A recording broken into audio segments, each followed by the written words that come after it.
Hi there.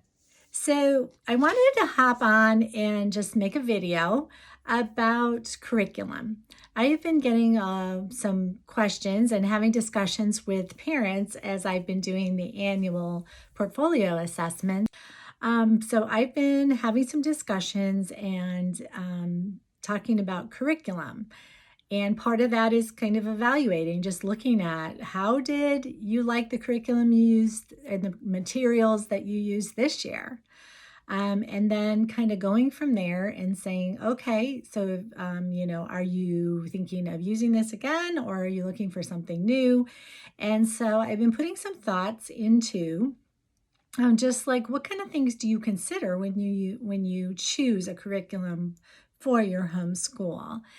On a little side note, I also talk about this in my new workshop called You Too Can Homeschool, which has been created to to help people who are maybe just new to the homeschool, maybe have only been doing it a couple years, or maybe they're just thinking about homeschool and they're wondering if this is an option or something they would like to do. So if you are kind of in that place or you have a friend or family member that it would be useful for them to kind of have a homeschooling 101 kind of workshop, please, please, please reach out to me. I am in the process of scheduling another date for that to happen. And I want to, be a resource for those that are just wanting to get started and maybe don't know where to start, or are maybe a little unclear about regulations and that kind of thing. But let's go back to curriculums. So I want to talk about some things you want to consider when you are choosing curriculum. So one of the first things that I encourage parents to do is to really look at kind of their child's learning preferences, right? How does your child learn best? Do they learn best when they hear someone talk about, auditory? We call those auditory learners. Do they hear best when someone's telling them how to do something? Do they learn best if they have visual support, like watching someone do something? Or sometimes these children, they benefit from having graphs and pictures that go along with either the written text or go along with the auditory text.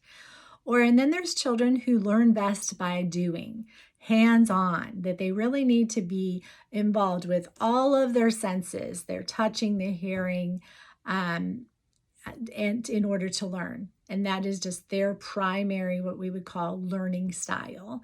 And there are little quizzes out there. If you're at all interested, I can send you a link. Little quizzes you can fill out.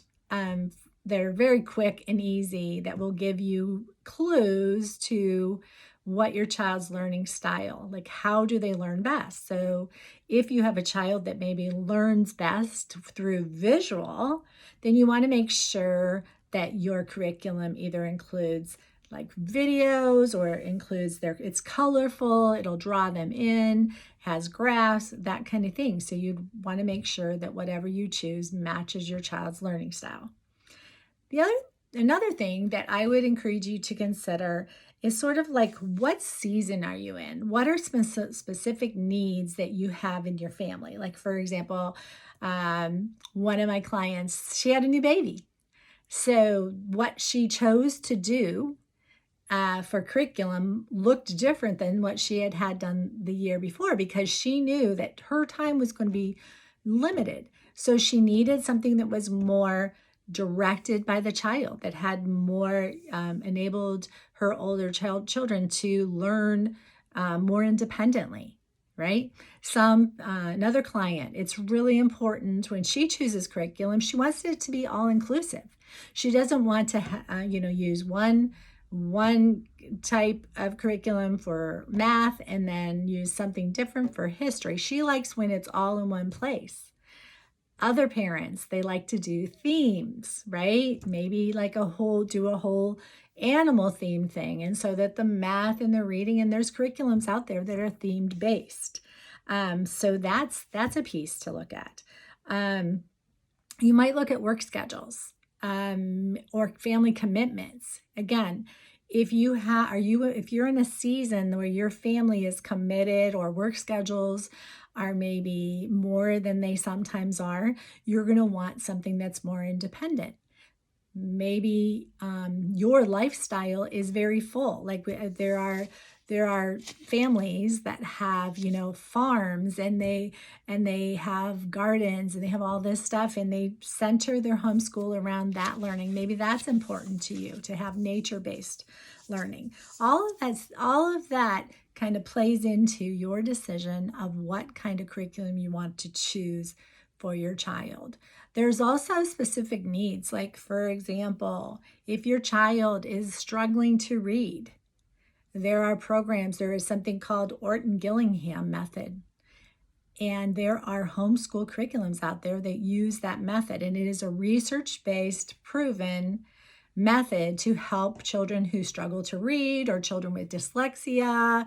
It's a multi-sensory approach. So there are curriculums out there that I would highly recommend that would say that this is an effective way to support and help your child who's struggling to read. And I would recommend like choosing a reading program around that. So that kind of thing.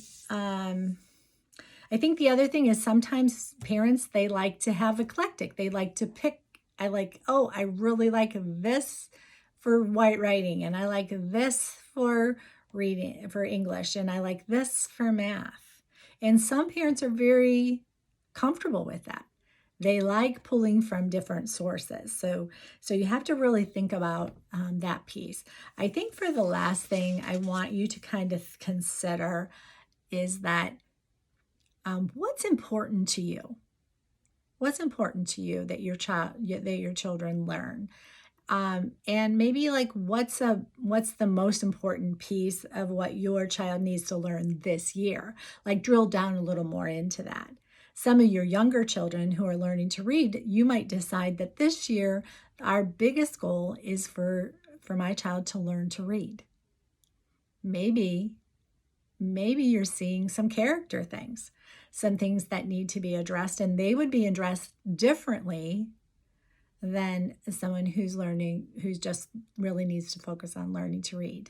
Maybe you say that your child needs to grow in responsibility. So you keep that kind of in mind as you're planning your year out. And maybe that's kind of a focus. It doesn't mean that you're always talking about that with your child, but you begin to create activities or begin to plan for ways to help your child grow in responsibility. So those are just some of the things that I jotted down and I wanted to share.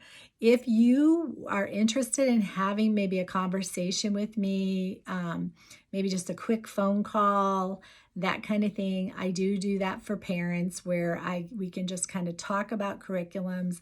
I do hear about a lot of curriculums, so I have, through the different families, especially now that I'm doing the annual portfolio reviews, I'm getting a chance to kind of see some of the curriculums out there and hearing the pros and cons. So feel free to reach out if this is something that you would like help with, and I can send you resources or give you some feedback or even just help talk you through some of your decision-making process. So I just want to bless you that you would have a great rest of your day. And I hope to hear from you soon.